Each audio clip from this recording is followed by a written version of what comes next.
तो आज हम स्टार्ट करने वाले हैं कैनेमेटिक्स ग्राफ। तो कैनेमेटिक्स के अंदर आपको मेनली 3 तरह के ग्राफ देखने को मिलेंगे। नंबर 1 एसटी ग्राफ, जिसको हम डिस्प्लेसमेंट टाइम ग्राफ भी बोलते हैं। सेकंड वेलोसिटी ग्राफ, जिसको हम वेलोसिटी टाइम ग्राफ भी बोलते हैं। And third eighty graph, acceleration time graph. तो कैनेमेटिक्स के अंदर मेनली कितने तरह ग्राफ बनता है? तो 3 तरह का।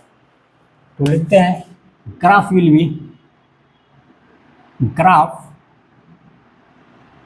B mainly 3 types.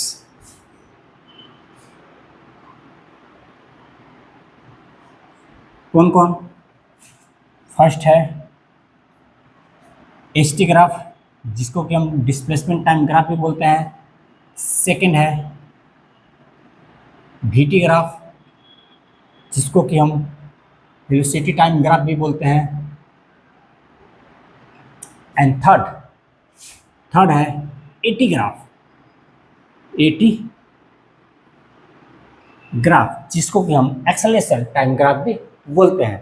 तो चलिए सबसे पहले हम फर्स्ट को देखते हैं। क्या है first? Displacement time graph, that is ST graph.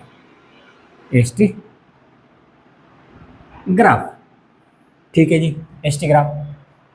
तो एसटी ग्राफ के अंदर ना आपको मेनली 4 तरह के ग्राफ मिलेंगे।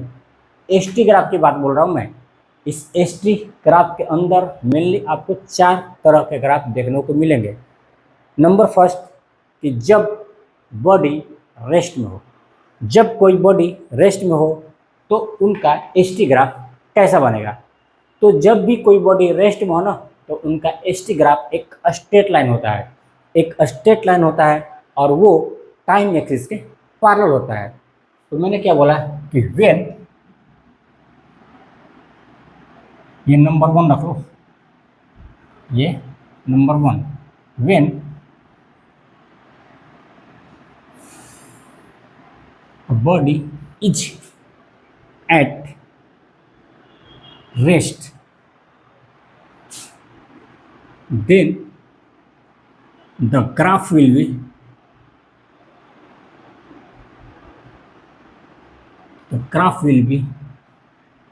a straight line.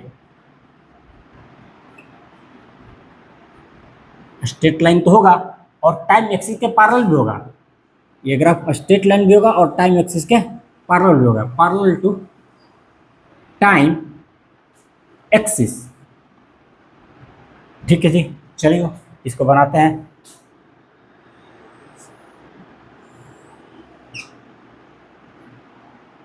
मान लो ये एक्स एक्सिस है और इस एक्स एक्सिस को रिप्रेजेंट करता है टाइम, और ये वाई एक्सिस, और इस वाई एक्सिस को रिप्रेजेंट कर रहा है डिस्प्लेसमेंट एस। ओके, तो कह रहा है कि जब बॉडी रेस्ट में है तो ग्राफ क्या होगा? एक स्ट्रेट लाइन होगा और टाइम एक्सिस के पैरेलल होगा। तो लीजिए बना दीजिए, स्ट्रेट लाइन भी होगा और टाइम एक्सिस के पैरेलल भी होगा। ये कुछ इस तरह ग्राफ बनेगी, एसटी ग्राफ। और ये ग्राफ कब बनेगी? जब बॉडी रेस्ट में है, तब ये ग्राफ बनेगी। और ये कैसी ग्राफ है? तो एक स्ट्रेट लाइन है और ये देखो टाइम एक्सिस के पैरेलल है, देखिए यहाँ पर टाइम बढ़ रही है। देखो तुमको समझाने के लिए बता रहा हूँ। मान लो ये T1 है, ये T2 है और ये T3 है। तो देखो टाइम तो लगातार बढ़ रही है, पहले इतनी सी थी, फिर इतना हो गई, टाइम तो लगातार बढ़ रही है, लेकिन क्या डिस्प्लेसमेंट चेंज हो रहा है क्या? देखो T1 के लिए भी यही डिस्प्लेसमेंट, T2 के लिए भी यही एस, और T3 के लिए भी यही एस। तो T तो चेंज हो रही है बट एस चेंज नहीं हो रही है। एस चेंज नहीं हो रही है मतलब एस यहाँ पर क्या है? या तो डिस्प्लेसमेंट या तो डिस्टेंस। और जब तक इसका डिस्प्लेसमेंट या डिस्टेंस चेंज नहीं हो रहा है, मतलब कि वो बॉडी रेस्ट में है। ठीक है जी, तो आपका ग्राफ कैसा बनेगा? एक स्ट्रेट लाइन होगा और वो टाइम एक्सिस के पैरेलल होगा। और ये ग्राफ कब बनेगी? जब कोई बॉडी रेस्ट में रहता है। ठीक है जी, इसको मिटा दीजिए।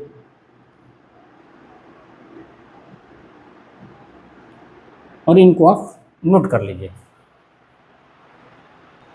चलिए नंबर 2 ग्राफ देखते हैं। हिस्टोग्राफ में 4 ग्राफ बनता है ना, तो फर्स्ट हमने पढ़ लिया। सेकंड में क्या है?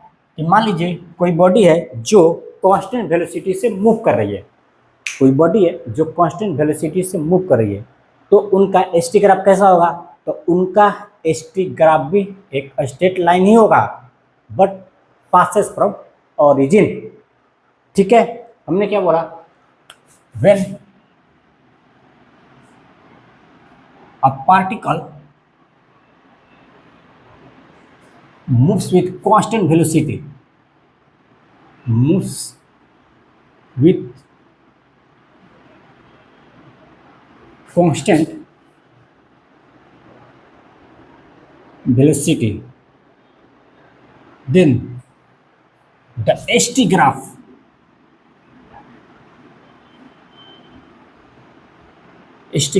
will be a straight line, a straight line passes from origin।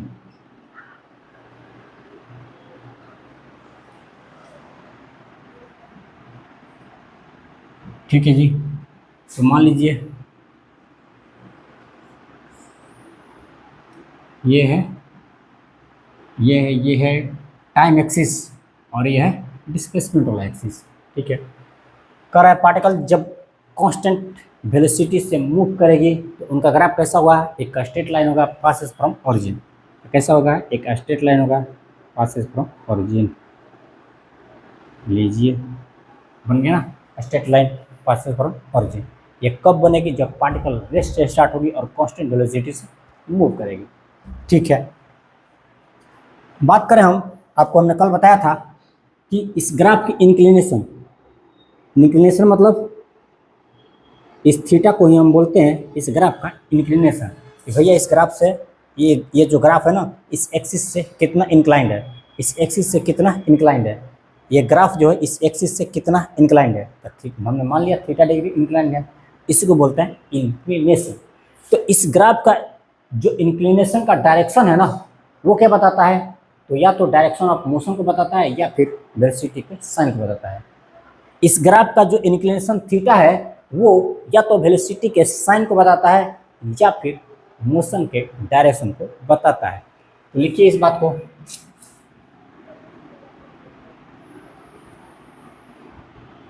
The inclination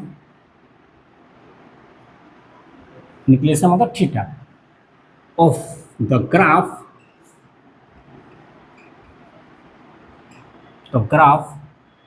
shows direction of motion,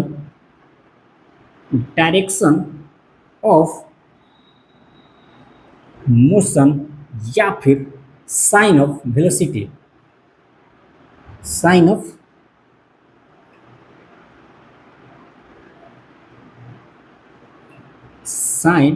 of velocity, ये वेलोसिटी के साइन को बताते हैं। ठीक है जी, थोड़ा देख लेते हैं कैसे बताते हैं।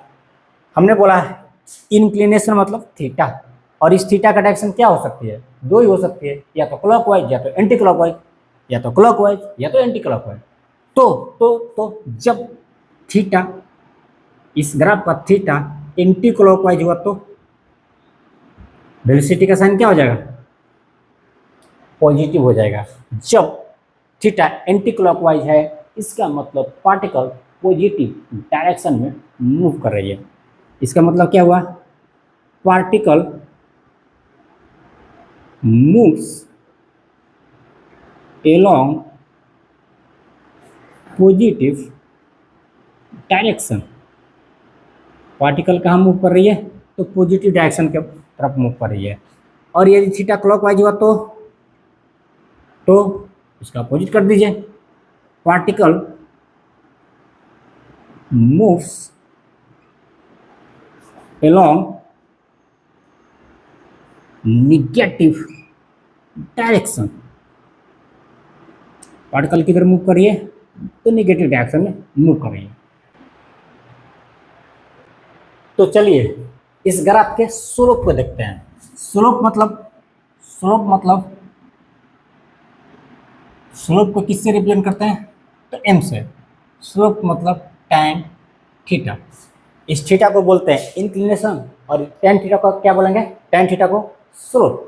तो स्लोप आप जानते हैं, कल ही हमने बताया था y अपन में x, तो हम लिखेंगे s अपन में t। अच्छा, यदि आप डिस्प्लेसमेंट में टाइम से डिवाइड कर दोगे, यदि आप डिस्प्लेसमेंट में टाइम से डिवाइड कर दोगे तो आपको क्या मिल जाती है, क्या मिल जाती है, तो वेलोसिटी का मैग्नीट्यूड मिल जाती है। क्या मिल जाती है, वेलोसिटी का मैग्नीट्यूड मिल जाती है। यस, मिल जाती है। इसका मतलब तो ये कि इस ग्राफ का जो स्लोप है ना, वो वेलोसिटी के मैग्नीट्यूड को रिप्रेजेंट करता है।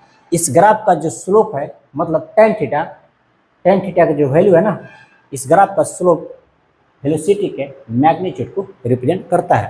तो यहाँ लिख देते हैं, slope of the graph, slope of the graph shows the magnitude of the velocity, magnitude of velocity। ठीक है जी, स्लोप ऑफ द ग्राफ मतलब tan थीटा क्या रिप्रेजेंट करता है जी, तो वेलोसिटी के मैग्नीट्यूड को रिप्रेजेंट करता है। ठीक है, यदि थीटा के वैल्यू बढ़ेगी तो, यदि थीटा की वैल्यू बढ़ रही है तो tan थीटा की वैल्यू क्या होगी, बढ़ेगी, tan थीटा की वैल्यू बढ़ेगी ना, और यदि थीटा की वैल्यू बढ़ेगी तो tan थीटा बढ़ेगी, और tan थीटा की वैल्यू बढ़ेगी तो वेलोसिटी का मैग्नीट्यूड भी बढ़ेगा, बढ़ेगा ना। यस, और इसका अपोजिट, यदि थीटा की वैल्यू घटेगी तो tan थीटा की वैल्यू क्या होगी, ये भी कम हो जाएगी, और यदि tan थीटा की वैल्यू कम हो जाएगी, tan थीटा क्या बताता है यहाँ पर, वेलोसिटी का मैग्नीट्यूड, यदि tan थीटा की वैल्यू कम हो जाएगी तो वेलोसिटी का मैग्नीट्यूड भी कम हो जाएगा। तो इस तरह से आपने इस ग्राफ का इंक्लिनेशन के बारे में भी जान लिया और स्लोप के बारे में भी जान लिया। तो इस ग्राफ का स्लोप क्या बताता है, तो वेलोसिटी का मैग्नीट्यूड। तो नंबर थर्ड ग्राफ देखते हैं। थर्ड में कि जब कोई पार्टिकल रेस्ट से स्टार्ट हो रही है और कांस्टेंट एक्सेलरेशन से मूव कर रही है।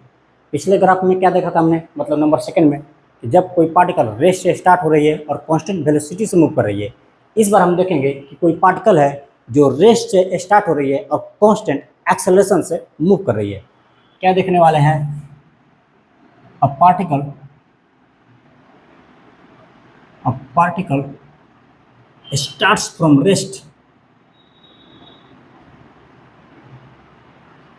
starts from rest and moves with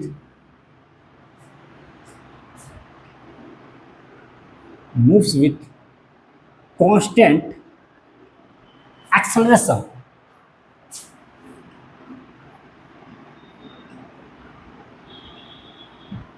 okay, तो ग्राफ कैसा होगा जी, ग्राफ देखो कैसा होगा। जब कोई पार्टिकल रेस्ट से स्टार्ट हो रही है और कांस्टेंट एक्सेलरेशन से मूव कर रही है, ये हुआ अपना टाइम एक्सिस, ये हुआ डिस्प्लेसमेंट वाला एक्सिस। तो ग्राफ कैसा होगा, तो एक पैराबोलिक ग्राफ होगा, इस तरह से होगा, लेकिन टाइम एक्सिस को टच करते हुए ग्राफ बनेगी। ये ग्राफ कैसा बनेगी, टाइम एक्सिस को टच करते हुए। अच्छा, ये टाइम एक्सिस को टच करते हुए क्यों बनेगी, क्योंकि बोल रहा है कि particle starts from rest, particle start from rest, particle rest से स्टार्ट हो रही है। तो देखो यहाँ तक ये तो जीरो है, ओरिजिन है, यहाँ से लेकर यहाँ तो टाइम तो बढ़ रही है, यहाँ तो टाइम तो बढ़ रही है, बट क्या डिस्टेंस चेंज हो रहा है, क्या डिस्टेंस चेंज हो रहा है, नहीं ना। इसका मतलब टाइम के साथ डिस्टेंस चेंज नहीं हो रही है, इसका मतलब पार्टिकल रेस्ट पर है, पार्टिकल रेस्ट पे है। ये क्या बता रही है कि पार्टिकल रेस्ट से स्टार्ट हुई है। जो ग्राफ टाइम एक्सिस को टच करते हुए बन रही है ना, ये केवल इतना ही बता रही है कि पार्टिकल रेस्ट से स्टार्ट हो रही है। और कैसा ग्राफ होगी, तो एक पैराबोलिक ग्राफ होगी। ओके जी, तो ग्राफ कुछ इस तरह का बनेगी। यदि हम बात करें इसके इंक्लिनेशन की, तो इंक्लिनेशन कैसे ड्रॉ करेंगे, तो मान लो किसी पार्टिकुलर स्टेट ऑफ टाइम पर, मतलब यहाँ पर हमने कोई टेंजेंट ड्रा किया, तो टेंजेंट कैसे बनेंगे, तो इस तरह से बनेंगे ना। चलिए, हमने एक पार्टिकुलर स्टेट ऑफ टाइम पर यहाँ पर एक टेंजेंट ड्रॉ कर दिया, और हम देखेंगे कि इस टेंजेंट का इंक्लिनेशन क्या होगा। याद कीजिए कल का lecture, some basics of graph. उसमें हमने बताया था आपको कि ये जो इंक्लिनेशन होती है ना वो हमेशा हॉरिजॉन्टल एक्सिस से मेजर किया जाता है। इंक्लिनेशन कैसे मेजर किया जाता है, कहाँ से मेजर किया जाता है, तो हॉरिजॉन्टल एक्सिस से मेजर किया जाता है। मुझे इस टेंजेंट का इंक्लिनेशन चाहिए। हमने एक पर्टिकुलर इंस्टेंट ऑफ टाइम पर एक टेंजेंट ड्रॉ किया है और मुझे इस टेंजेंट का इंक्लिनेशन चाहिए, तो हम क्या करेंगे, एक हॉरिजॉन्टल एक्सिस ड्रॉ कर लेंगे ऐसे, एक हॉरिजॉन्टल एक्सिस ऐसे ड्रॉ कर लेंगे, कर लिए। इसके साथ हम देख लेते हैं एंगल बना रही है थीटा, इसके साथ कौन सा एंगल बना, थीटा बना, और इस थीटा को ही हम बोलेंगे इंक्लिनेशन ऑफ द टेंजेंट। तो इस टेंजेंट का जो इंक्लिनेशन है ना, मतलब थीटा है, वो वेलोसिटी के डायरेक्शन को बताता है। वो क्या बताता है, इंक्लिनेशन थीटा वेलोसिटी के डायरेक्शन को बताता है। तो लिख देते हैं the inclination of the tangent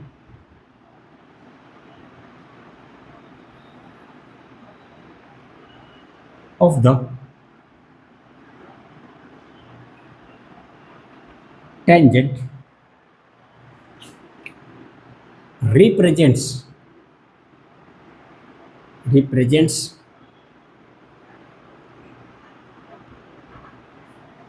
the direction of velocity, direction of velocity at that instant। That instant मतलब उस इंस्टेंट ऑफ टाइम पर जिस इंस्टेंट पर आपने इस टेंजेंट को ड्रॉ किया है, उसी इंस्टेंट ऑफ टाइम पर ये इंक्लिनेशन थीटा उस पार्टिकल के वेलोसिटी के डायरेक्शन को बताता है। और आप जानते हैं ना, आप जानते हैं, क्या जानते हैं, कि किसी पार्टिकुलर इंस्टेंट ऑफ टाइम पर पार्टिकल का जो वेलोसिटी होती है ना, उसको हम बोलते हैं इंस्टेंटेनियस वेलोसिटी। मतलब ये इंक्लिनेशन है ना, ये जो टेंजेंट का इंक्लिनेशन थीटा है, ये इंस्टेंटेनियस वेलोसिटी के डायरेक्शन को बताएगी। क्या बताएगी, इंस्टेंटेनियस वेलोसिटी के डायरेक्शन को बताएगी। ओके, टेंजेंट की बात हो गई। अब किसकी बात करेंगे, तो स्लोप की। स्लोप मतलब slope of the graph. Slope मतलब थीटा को आप बोलते हैं इंक्लिनेशन और टेन थीटा को स्लोप। तो इस स्लोप, इस ग्राफ का जो स्लोप है ना, वो क्या बताएगा, स्लोप परपेंडिकुलर अपॉन बेस, तो यस वेलोसिटी के मैग्नीट्यूड को बताएगा। यहाँ पर स्लोप क्या बताएगा, वेलोसिटी के मैग्नीट्यूड को बताएगा, क्योंकि ये टेंजेंट किसी पर्टिकुलर इंस्टेंट ऑफ टाइम पर ड्रॉ किया गया है, इसलिए यहाँ पर जो स्लोप है ना, वो इंस्टेंटेनियस वेलोसिटी के डायरेक्शन को बताता है। क्योंकि किसी पर्टिकुलर इंस्टेंट ऑफ टाइम पर किसी पार्टिकल के वेलोसिटी को हम बोलते हैं instantaneous velocity. Particular instant of time पर हम वेलोसिटी को बोलते हैं इंस्टेंटेनियस वेलोसिटी, क्योंकि यहाँ पर थीटा जो बनी हुई है ना, ये जो इंक्लिनेशन थीटा है, इस टेंजेंट का इंक्लिनेशन थीटा है, वो किसी पार्टिकुलर इंस्टेंट ऑफ टाइम पर ड्रॉ किया गया है। इसलिए यहाँ पर जो स्लोप होगी ना, मतलब टेन थीटा क्या बताएगी, वेलोसिटी का मैग्नीट्यूड तो बताएगी, लेकिन इंस्टेंटेनियस वेलोसिटी के मैग्नीट्यूड बताएगी। क्या बताएगी, इंस्टेंटेनियस वेलोसिटी के मैग्नीट्यूड को बताएगी। क्यों, क्योंकि ये टेंजेंट हमने ड्रा किया है किसी पर्टिकुलर इंस्टेंट ऑफ टाइम पर। ठीक है ना। तो slope of the graph that is tan theta represents the magnitude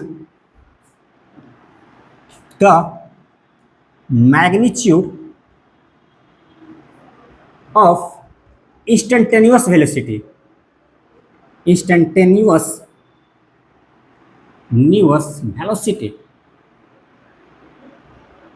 tan theta क्या बताता है जी, टेन थीटा बताएगा आपको इंस्टेंटेनियस वेलोसिटी के मैग्नीट्यूड को बताता है। तो ये था number third graph, ST graph का नंबर थर्ड ग्राफ। तो नंबर फोर एसटी ग्राफ का नंबर फोर ग्राफ, इसमें हम देखेंगे कि जब कोई पार्टिकल कांस्टेंट रिटार्डेशन से मूव करती है और फाइनली रेस्ट में आ जाती है। जब कोई पार्टिकल कांस्टेंट रिटार्डेशन से मूव करती है और फाइनली रेस्ट में आ जाती है, तब उनका एसटी ग्राफ कैसा होगा। क्या हम देखने वाले हैं, particle particle moves with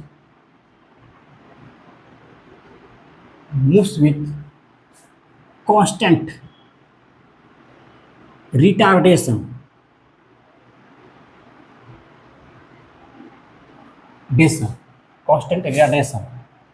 and finally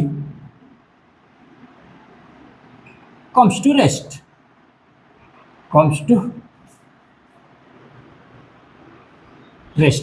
इनका ग्राफ कैसा होगा? अच्छा, कांस्टेंट रिटार्डेशन मतलब समझ रहे हो ना, रिटार्डेशन मतलब एक्सेलरेशन दो तरह का होता है, एक वो जो वेलोसिटी को सपोर्ट करता है, ठीक है, और एक वो जो वेलोसिटी को अपोज करते हैं। जो वेलोसिटी को सपोर्ट करते हैं ना, जो एक्सेलरेशन वेलोसिटी को सपोर्ट करते हैं उनको बोलते हैं एक्सेलरेशन, और जो एक्सेलरेशन वेलोसिटी को अपोज करेंगे ना उनको बोलते हैं रिटार्डेशन, ठीक है ना। तो रिटार्डेशन होगी मतलब वेलोसिटी को अपोज हो रही है तो लगातार फाइनली बॉडी तो रेस्ट में आ ही जाएगी ना। तो क्या कर रहा है, बॉडी कांस्टेंट रिटार्डेशन से मूव कर रही है और फाइनली रेस्ट में आ जा रही है। तो इनका ग्राफ कैसा होगा? ST graph. चलिए देखते हैं इसका एसटी ग्राफ।